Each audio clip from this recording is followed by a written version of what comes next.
حج اسلام کی ایک عظیم الشان عبادت ہے۔ اسلام کے ارکان خمسہ میں سے ایک اہم رکن اور ستون ہے۔ اسلام کی بنیاد جن 5 ستونوں پر ہے ان میں سے حج ایک بڑا اہم ستون ہے۔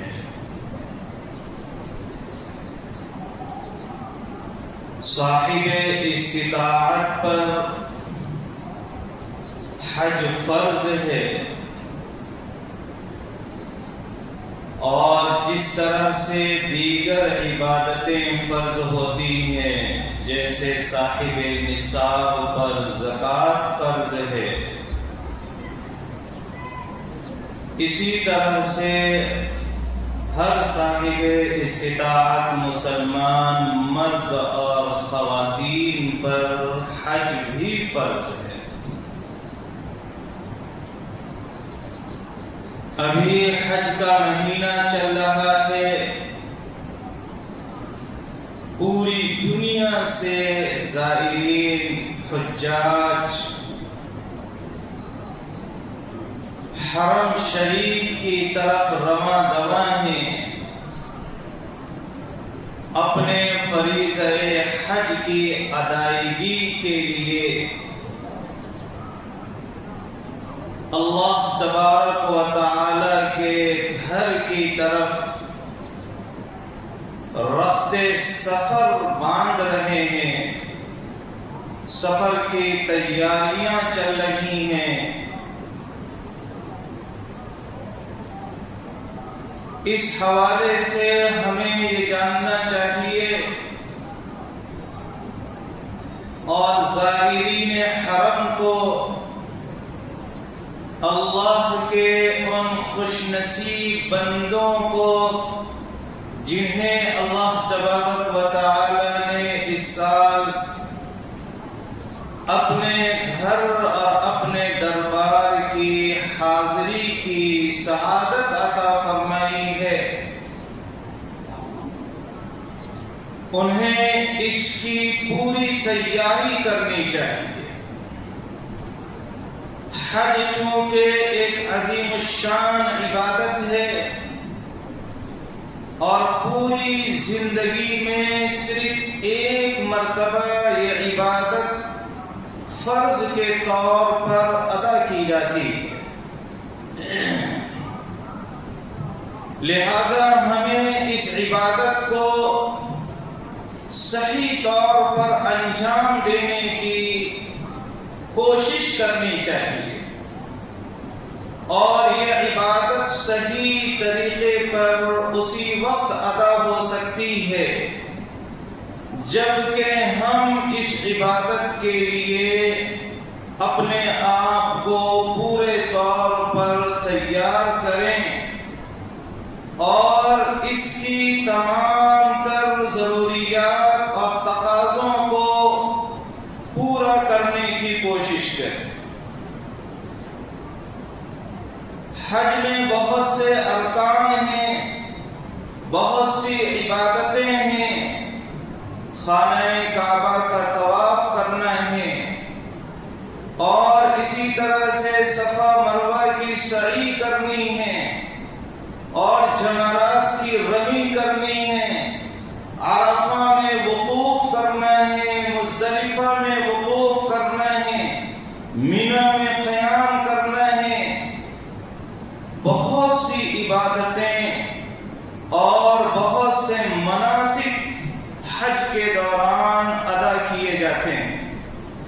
ہمیں پہلے سے حج کے مسائل معلوم ہونے چاہیے، حج کا طریقہ معلوم ہونا چاہیے کہ حج کس طرح سے کیا جائے گا، اس کا آغاز کیسے ہوگا، اس کی ابتدا کیسے ہوگی، بالترتیب اس کے ارکان کیسے ادا کیے جائیں گے، تاکہ ہم سے کوئی غلطی واقع نہ ہو اور پھر اس غلطی کی وجہ سے کہیں خدا نخواستہ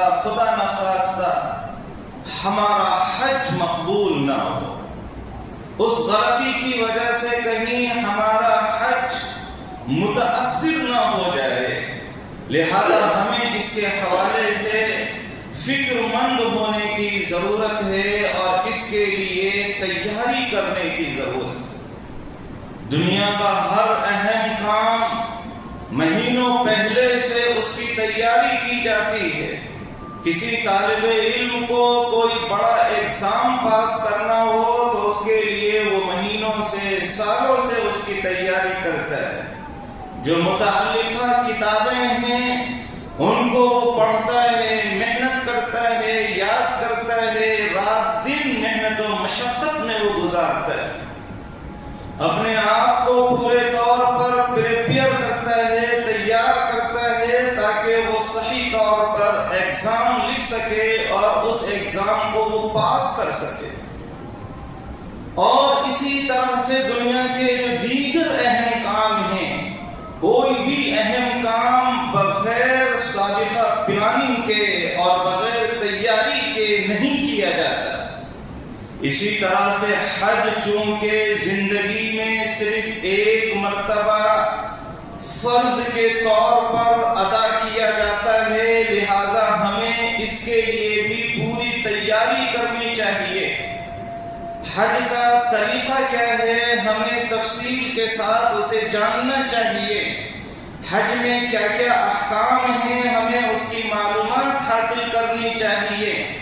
حج میں ہمیں کیا کرنا ہے اور کیا نہیں کرنا ہے، اس کے حوالے سے ہمیں جانکاری حاصل کرنی چاہیے، یہ بہت ضروری ہے۔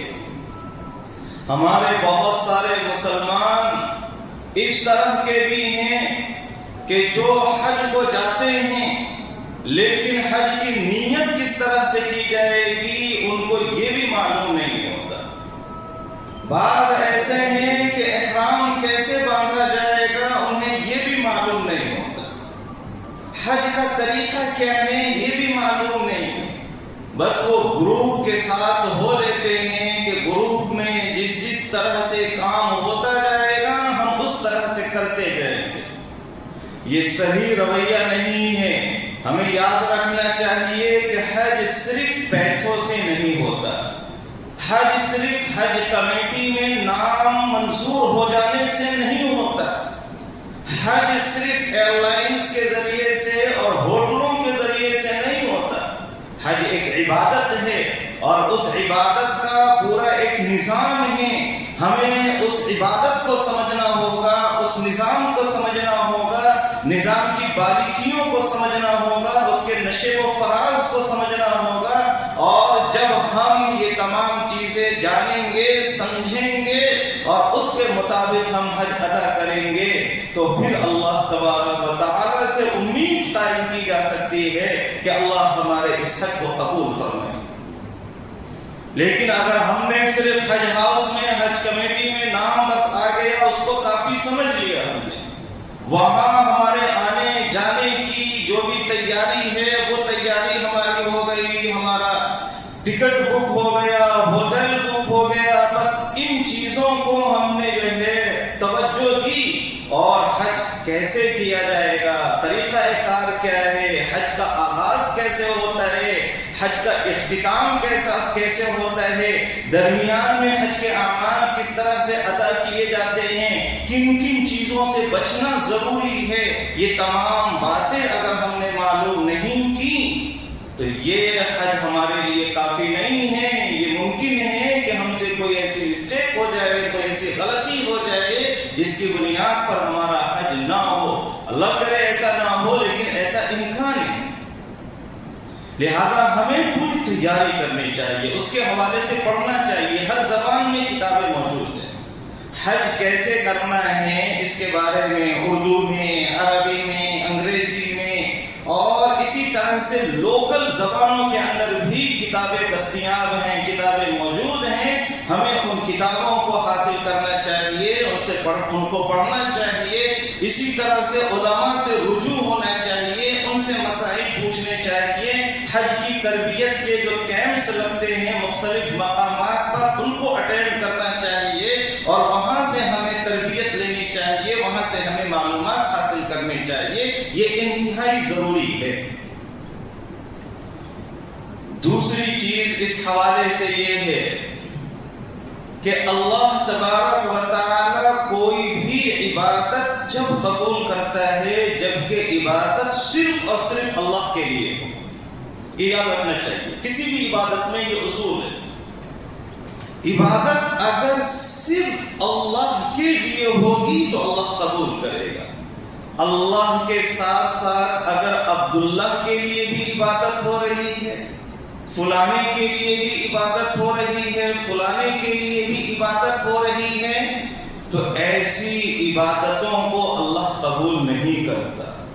مطلب یہ ہے کہ حج کو جب ہم جائیں اور حج کا جب ہمارا سفر ہو تو ہمیں ریاکاری سے، نام و نمود سے، شہرت سے، دکھاوے سے اور اس طرح کے جتنے بھی کام ہو سکتے ہیں ان تمام سے پورے طور پر پرہیز کرنا چاہیے۔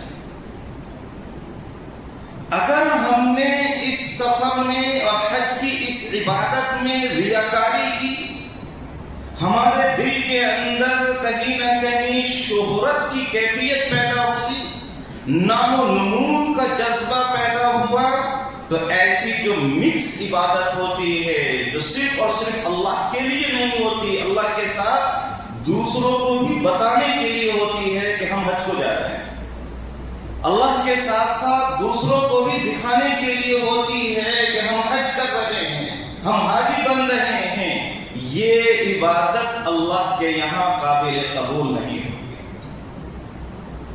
اللہ تبارک و تعالی نے قرآن کریم کے اندر فرمایا وَأَتِمُّ الْحَجَّ وَالْعُمْرَةَ لِلَّهِ، حج اور عمرہ کرو کس کے لیے؟ للہ، اللہ کے لیے کرو، غیر اللہ کے لیے مت کرو، عبداللہ کے لیے مت کرو، صرف اللہ کے لیے کرو۔ چوتھے پارے کے پہلے پیج پر اللہ نے فرمایا وَلِلَّهِ عَلَى النَّاسِ حِجُّ الْبَيْتِ مَنِ اسْتَطَاعَ إِلَيْهِ سَبِيلًا، اور اللہ کے لیے لوگوں کے اوپر بیت اللہ کا حج فرض ہے جو وہاں تک جانے کی استطاعت رکھتا ہو۔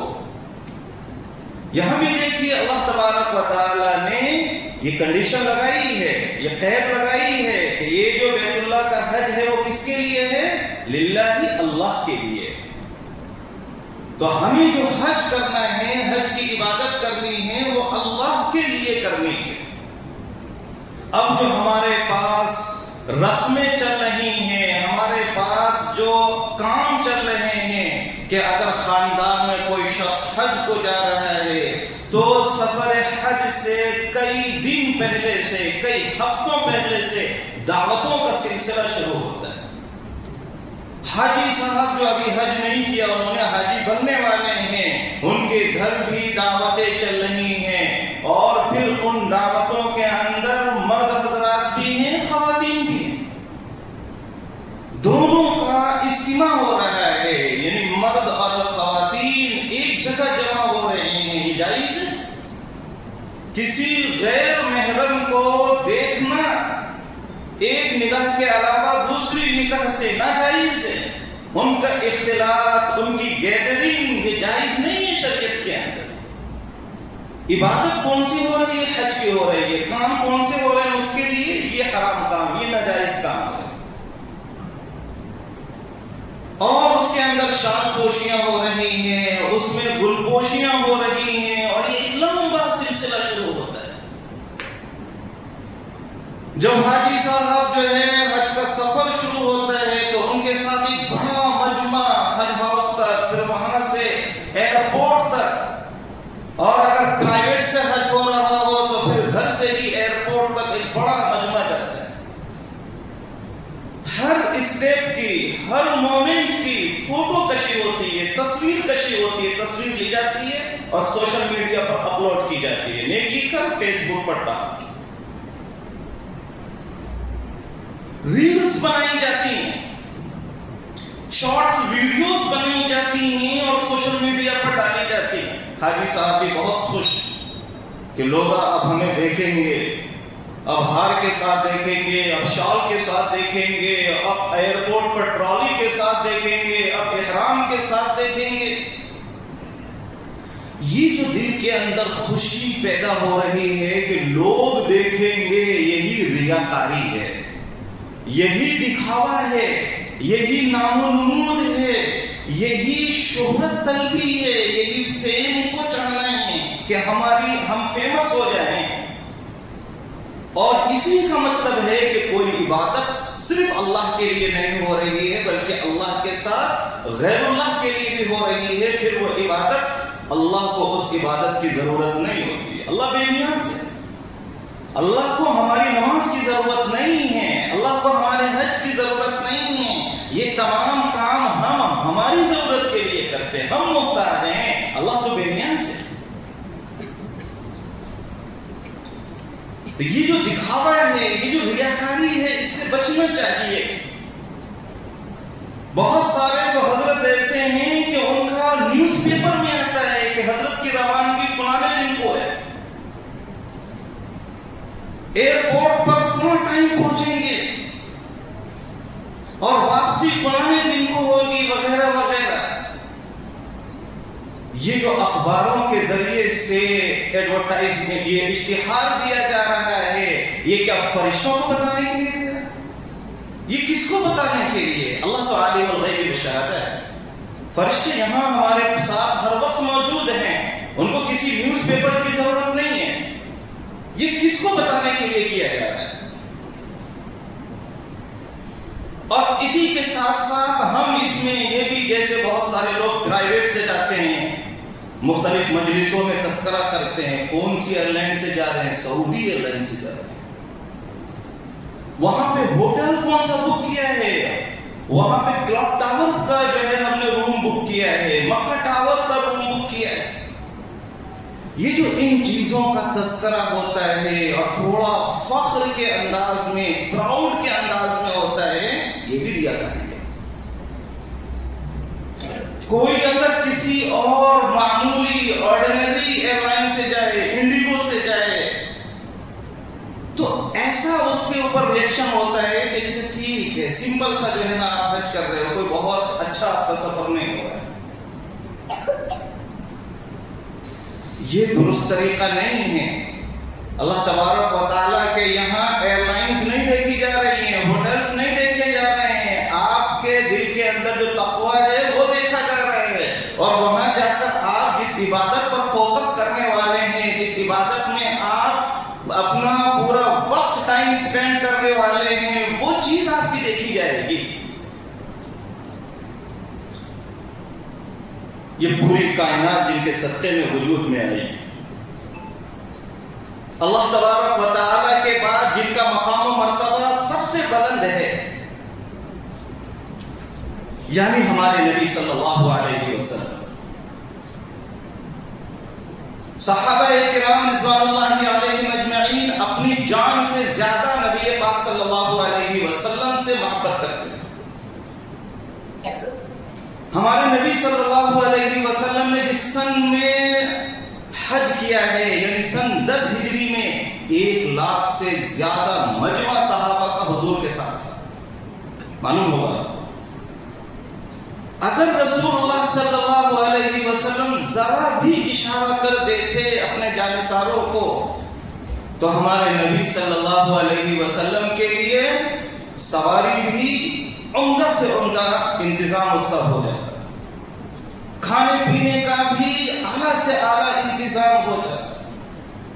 لیکن حضرت انس بن مالک رضی اللہ تعالی عنہ کی حدیث ہے، وہ کہتے ہیں کہ حج رسول اللہ صلی اللہ علیہ وسلم على راحلته عليها رحل رث وقطيفة لا تساوي 4 دراهم وقال صلى الله عليه وسلم اللهم هذه حجة لا رياء فيها ولا سمعة۔ نبی صلی اللہ علیہ وسلم نے جس سواری پر سفر حج شروع فرمایا تھا، اس کے اوپر جو کجاوا تھا، یعنی وہ جو لکڑی کا کمرہ ہوتا ہے اونٹ کے اوپر، وہ بھی ایک معمولی تھا، پرانا تھا، کوئی بہت اچھی کوالٹی کا اچھا بنا ہوا ایئر کنڈیشن جیسے آج کل ہم طلب کرتے ہیں اس کا تو تصور ہی نہیں. اور اونٹ کی پشت کے اوپر یا کچھاوی کے اندر بچھانے کا جو کپڑا تھا وہ بھی معمولی تھا. اس کی قیمت زیادہ سے زیادہ 4 درہم تھی. روایت میں لا تساوی 4 دراہیم، 4 درہم کے بھی برابر نہیں تھا وہ کپڑا.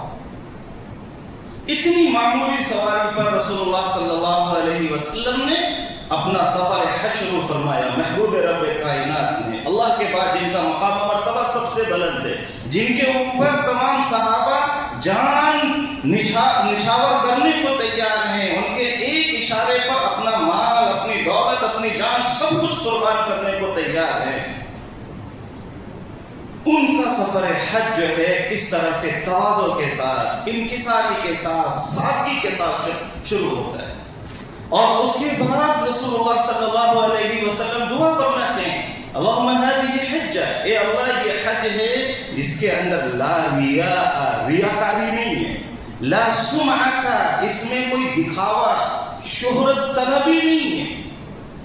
تو اس حدیث سے ہمیں پیغام ملتا ہے کہ ہم، اگر ہماری عادت اس ٹائپ کی ہے کہ ہم جو ہے سفر کرنے کے لیے ہمارے لیے ضروری ہے اس طرح کی ایئر لائنس کا ہونا یا اس طرح کے ہوٹل کا ہونا، آپ ضرور کریں، اللہ نے نعمت دی ہے، اس کا استعمال ضرور کریں، لیکن آپ اس کو مجلسوں میں فخر کے ساتھ بیان نہ کریں. اللہ سے ڈریں. اس کو مجلسوں کے اندر اس طرح سے بیان کرنا ہے کہ جیسے ہم نے کوئی بہت بڑا کام کر لیا ہے، اور اپنی عبادت کو بہت بڑی عبادت سمجھنا یہ خود عبادت کی روح کے خلاف ہے. عبادت کرنے کے بعد تو انسانوں کو ڈرنا چاہیے کہ پتہ نہیں یہ عبادت قبول بھی ہو رہی ہے یا نہیں ہو رہی ہے. ایک واقعہ لکھا ہے، ایک بزرگ کا ایک واقعہ لکھا ہے کہ حرم شریف میں وہ رہتے تھے، 70 سال سے حج کر رہے تھے. ان کے کان میں جو ہے ہر مرتبہ حج کے آخر میں آواز آتی تھی کہ تمہارا حج قبول نہیں ہوا. ایک مرتبہ ایک نوجوان نے جو ہے وہ آواز سن لی. اس نوجوان نے ان سے پوچھا ہے کہ حضرت آپ کا تو حج قبول نہیں ہوتا ہے، آپ کیسا حج کرتے ہو کہ حج قبول نہیں ہوتا؟ انہوں نے جواب دیا کہ حج قبول کرنا نہ کرنا یہ اللہ کا کام ہے، میرا کام تو حج کرنا ہے. میرے پاس اس در کے علاوہ کوئی دوسرا آپشن نہیں ہے کہ اسے چھوڑ کر میں وہاں چلا جاؤں. کوئی دوسرا آپشن نہیں ہے. میں تو کرتا رہوں گا، قبول کرے نہ کرے یہ اللہ کا کام. چنانچہ کہتے ہیں ان کی یہ جو بات تھی، یہ جو کیفیت تھی اور ان کے دل کی جو یہ حالت تھی وہ اللہ کے نزدیک مقبول ہوئی. اور پھر بعد میں آواز آنے لگی تمہارا حج قبول ہو گیا. تو معلوم نہیں کہ ہمارا حج قبول ہوگا یا نہیں ہوگا، لہذا ہمیں ڈرنا چاہیے، ہمیں فخر کے ساتھ بیان نہیں کرنا چاہیے، ریاکاری سے بچنا چاہیے. یہ جو ہم حج پر جانے سے پہلے دعوتوں کا سلسلہ ہے اور گل پوشی کا، شال پوشی کا سلسلہ ہے، اس کو ختم کرنا چاہیے. اسی طرح سے تصویر کشی کا اور ویڈیو سازی کا جو سلسلہ ہے اس کو بند کرنا چاہیے. ہمارے بہت سارے حجاج وہ ہیں جو حرم شریف میں جا کر بھی فوٹو لیتے، مطاف میں جا کر، خانہ کعبہ میں جا کر، کعبہ شریف سامنے ہے جس کو دیکھ کر انسان کو تو اب تمام چیزوں کو بھول جانا چاہیے، لیکن وہاں بھی موبائل یاد رہتا ہے اور وہاں عبادت میں انہماک کے بجائے فوٹو لینے میں، تصویر کشی میں، ویڈیو کالنگ کے اندر بہت سارے حضرات جو ہے مصروف رہتے ہیں. ان چیزوں سے ہمیں احتراز کرنا چاہیے، پرہیز کرنا چاہیے. ہمیں ڈرتے ہوئے یہ عبادت کرنی چاہیے کہ پتہ نہیں ہماری یہ عبادت قبول بھی ہوگی یا نہیں ہوگی. اسی طرح سے اللہ تبارک و تعالیٰ نے قرآن کریم کے اندر حاجیوں کو 3 ہدایتیں دی ہیں. سورہ بقرہ کی آیت ہے الحج اشہر معلومات فمن فرض فیہن الحج فلا رفث ولا فسوق ولا جدال فی الحج وما تفعلوا من خیر یعلمہ اللہ وتزودوا فإن خیر الزاد التقوی واتقون یا اولی الالباب. اس آیت کریمہ میں اللہ تبارک و تعالی نے حاجیوں کو 3 کاموں سے بچنے کی ہدایت دی ہے. سب سے پہلی چیز جس سے بچنا ہے وہ ہے رفث. فلا رفث، جو حج کرے ان مہینوں میں، یعنی جس کو حج کی توفیق مل جائے اسے حج کے اعمال کے دوران رفث نہیں کرنا چاہیے۔ رفث کہتے ہیں بے حیائی کے کاموں کو، بے حیائی کی باتوں کو، شہوانی باتوں کو، یعنی میاں بیوی آپس میں شہوت کی باتیں کریں، اس سے منع کیا ہے۔ اگر میاں بیوی دونوں ایک ساتھ حج کر رہے ہیں تب بھی نہ کریں، اور اسی طرح سے اگر صرف شوہر حج کر رہا ہے، بیوی جو ہے گھر پر ہے، فون کے ذریعے سے بات ہو رہی ہے، تو اس کلام کے اندر، گفتگو کے اندر، کالنگ کے دوران بھی اس طرح کی بات ہمیں نہیں کرنی چاہیے، اس سے اعتراض اور پرہیز کرنا چاہیے۔ دوسری ہدایت اللہ نے فرمائی، اللہ نے دی ہے وَلَا فُسُوقًا، کہ حجاج فسوق نہ کریں۔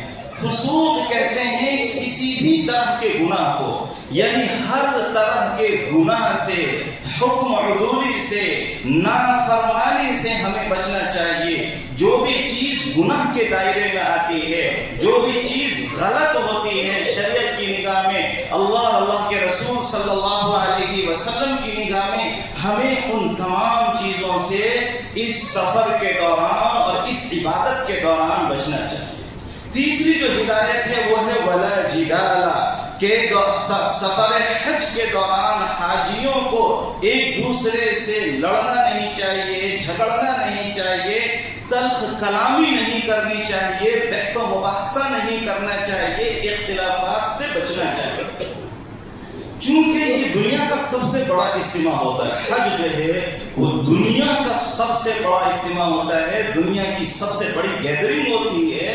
دنیا کے مختلف حصوں سے، مختلف مزاج کے، مختلف رنگ کے، مختلف نسل کے، مختلف زبان کے لوگ ایک جگہ جمع ہوتے ہیں، لہذا وہاں پر اس بات کا اندیشہ رہتا ہے کہ کسی دوسرے کی طرف سے کوئی ایسی بات پیش آ جائے جو ہمارے مزاج کے خلاف ہو، اور پھر جب وہ بات مزاج کے خلاف ہوگی تو جھگڑے کا اندیشہ ہے، بحث و مباحثے کا اندیشہ ہے۔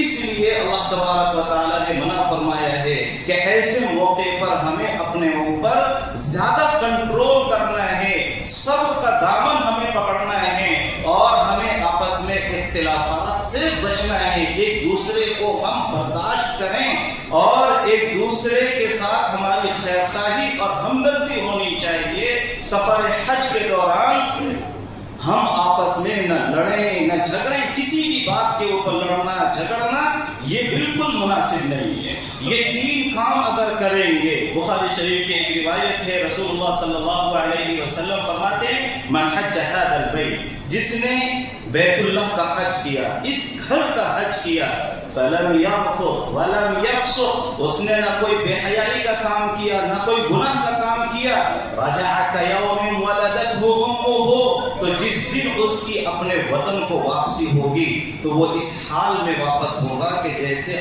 آج اس کی ماں نے اس کو پیدا کیا ہے، یعنی گناہوں سے بالکل پاک و صاف ہو کر رہے گا، بالکل مغفرت اس کی ہو کے رہے گی، بخشا بخشایا ہوگا، گناہ اس کے نامہ اعمال میں ایک بھی نہیں ہے، پاک و صاف ہو کر واپس ہوگا۔ اس طرح کا حج ہم کریں، اس کی ہمیں کوشش کرنی چاہیے۔